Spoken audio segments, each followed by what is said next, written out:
જય દ્વારિકાધીશ ભાઈ. આ ભાઈ ને તમે જોતા હશો, આપણે કેટલા દિવસથી આવ્યા તમે છો એને ખાસા સાલ થયું.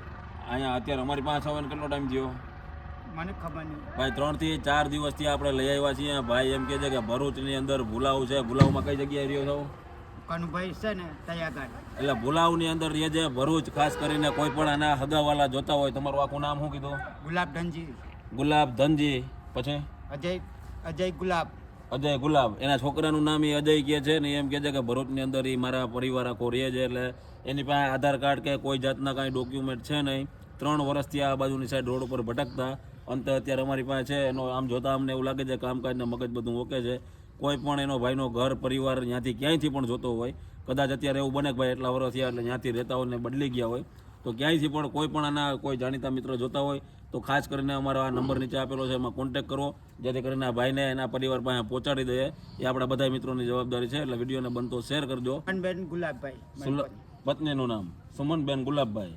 સરનામ કેવી? સરનામ એટલે અટક વસાવા આદિવાસી વસાવા. અને તમારા છોકરા કેટલા કીધા? એક છોકરો. દીકરીઓ કેટલી છે? 3.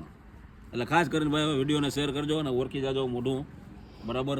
અહીંયા આ બાજુની સાઈડમાં ઘણા બધા સમયથી આ 3 વર્ષથી આ અંદાજે ભટકે છે અને કદાચ જો એનો પરિવાર મળી જાય તો એને આપણે અહીંયા મોકલી દઈએ.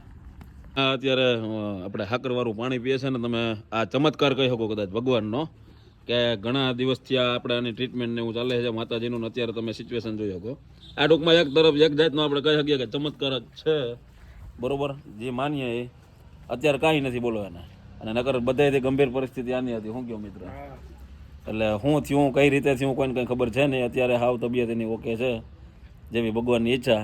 એક આ નંદી મહારાજ છે. નંદી મહારાજને અહીંયાથી પગ કાપવો પડ્યો છે. બહુ જલ્દી જ એને રિકવરી આવી જાય ને રાહ જોઈ છે.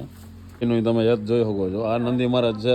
અને આ બાજુની સાઈડથી આપણે કમોઈનું ઓપરેશન હતું, એમાં અત્યારે હું વાંધો નથી. રસી કે એવું કાંઈ નીકળતું નથી. બામ મારી દીધું છે.